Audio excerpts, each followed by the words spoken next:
Bonsoir à tous, c'est Roland pour une nouvelle analyse technique. Ce soir, on va voir la paire Euro-GBP. Alors, je suis désolé de ne pas avoir été là pendant un petit moment, mais je finissais un mémoire, du coup, là j'ai à peu près terminé l'année et je vais pouvoir passer un peu plus de temps là-dessus parce que ça avait capté pas mal bien de mon attention ces derniers temps. Alors, sur l'Euro-GBP, donc ça fait longtemps qu'on n'a pas fait d'analyse sur cette paire, quoique je l'aime bien dans l'ensemble. Alors, ici, on a une configuration qui est assez claire. Si on se met donc un petit peu plus loin pour checker ce qui s'est passé, donc on a eu une grande phase, disons, descendante ici, un grand canal baissier, comme on voit ici. Et moi, donc là, je suis plutôt parti, pour l'instant, je reste dans le doute, mais on a quand même une très très forte accélération haussière ces derniers temps avant la consolidation, qu'on n'avait pas eu dans les cas précédents, enfin pas aussi soutenu, enfin en tout cas les précédentes ont été ravalées je dirais beaucoup plus rapidement, alors que là il y a encore du support haussier, euh, et à court terme je pense qu'on a une figure qui se dessine en biseau ici, euh, plus précisément donc une figure qu'on appelle le pennant. Alors, globalement, voilà, alors je vais retracer ça un peu plus correctement, voilà. Donc au plus large hein, par les mèches, comme ça, il n'y a pas de risque de se tromper. Donc avec une forte accélération haussière, c'est un peu la même philosophie que le drapeau, mais à mon avis en mieux. Euh, donc forte accélération haussière, puis consolidation à plus ou moins à plat, c'est-à-dire que euh, ça, ça range, mais c'est pas tout à fait, c'est pas un rectangle, c'est pas non plus un canal baissier, c'est un biseau tout simplement. Alors ça veut dire quoi? Donc on a des plus hauts qui sont de plus en plus bas plus rapidement que les plus bas sont de plus en plus bas, si vous voulez. Donc la pente qui est ici est plus forte que celle-ci, négativement bien entendu, j'entends. Euh, alors ça signifie quand même qu'il y a des supports haussiers, il y a des capacités de la part des haussiers à maintenir le cours, ce qui me laisse à penser que c'est plutôt favorable à une reprise haussière. Bon, ça c'est général, de toute manière ces figures-là sont des figures plutôt orientées haussières, même orientées haussières. Euh, donc c'est une phase, disons, de fin de spéculation avec des reprises de position, enfin avec des sorties de position, des reprises.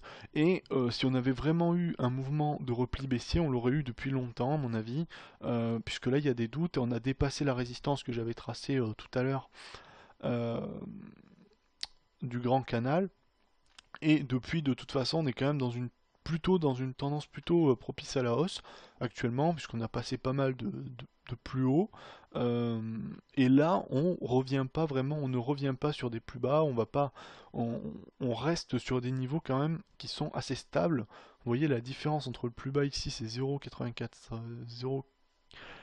845 et ici on est à 0,8 à 0,84 pardon.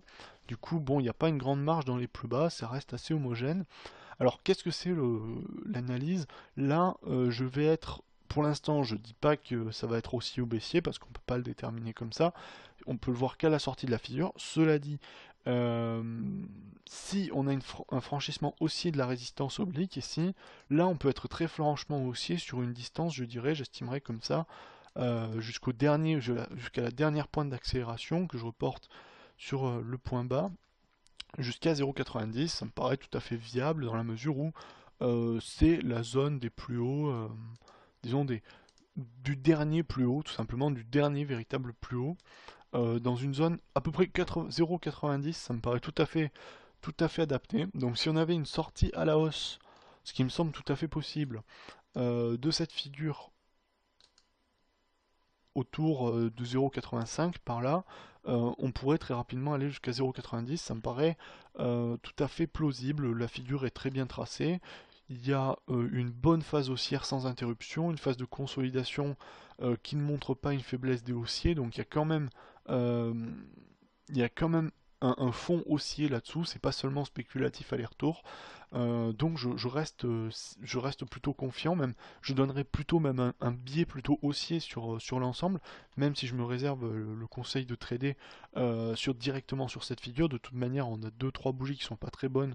Ici, on en a une rouge qui est pas très très bonne, mais qui n'a pas ça doit être celle de jeudi dernier, qui n'a pas poussé les cours en début de semaine, ni vendredi ni aujourd'hui, on n'a pas eu la continuation de cette espèce de grosse bougie rouge ici qu'on voit.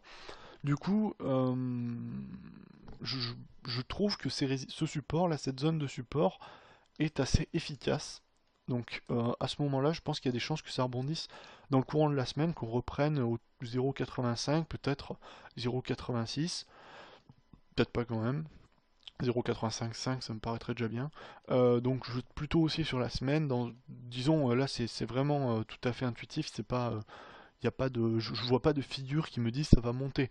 Mais l'incapacité baissière à passer vraiment sous ce niveau de 0,85, non 0,84 pardon, me laisse quand même plutôt à penser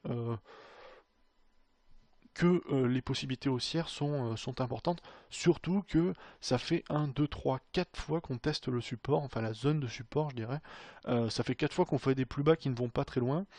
Du coup, il y a des chances que le regain haussier se fasse assez fortement. En tout cas, je reste, je ne suis pas catégorique tant qu'on n'a pas passé la résistance oblique. Donc analyse très clairement haussière. Ensuite, bon, si le cas échéant, on avait une baisse au lieu d'avoir une hausse, si d'ailleurs par exemple demain ça cassait à la baisse, le support, là, je pense à ce moment-là qu'on peut être baissier, tout à fait, si on passe sous les 0,84 demain, ou dans la semaine de manière claire, hein, j'entends, pas une petite pichenette en dessous, je serai baissier à ce moment-là. Vous voyez ici, hein, bon niveau de support. Euh, pour aller chercher, donc, à mon avis, le super niveau, ça va être là, c'est-à-dire 0,82, puisque c'est à la fois support ici, résistance ici. On a d'autres niveaux juste en dessous, ici, là, à 0,85. Mais entre les deux, il n'y a rien, hein. On est d'accord, là, ici, c'est le no man's land en termes de plus haut, plus bas. Donc si on passe là-dessous, à mon avis, on est éjecté entre 0,82 et 0,81. Ça me paraît tout à fait plausible aussi si ça partait à la baisse, même si j'ai plutôt un biais un petit peu plus haussier sur cette analyse-là. Voilà, donc je vous ai donné les deux scénarios possibles, hein. Si demain ça casse, si dans la semaine ça casse fort sous les 0,84, baissier jusqu'à entre 0,82 et 0,815. Et si ça casse à la hausse la résistance ici que j'ai tracée, que vous pouvez retracer très aisément chez vous, je serai haussier jusqu'à, disons dans un premier temps pour être réservé 0,88. Et après, donc après ça dépendra de la motivation disons, des cours, des haussiers, jusqu'à 0,90 qui est le véritable, l'authentique objectif théorique. Voilà. Après, est-ce qu'on peut avoir peut-être un schéma, alors je vais essayer de tracer quelque chose, euh, d'attente sur la trendline ici, mais bon, j'ai tendance à croire qu'elle est un peu oubliée, cette ligne de tendance. On l'a un peu perdu de vue, parce que là, l'écart s'est fait tellement entre les points que je pense plus qu'elle ait vraiment une symbolique particulière. Voilà, voilà.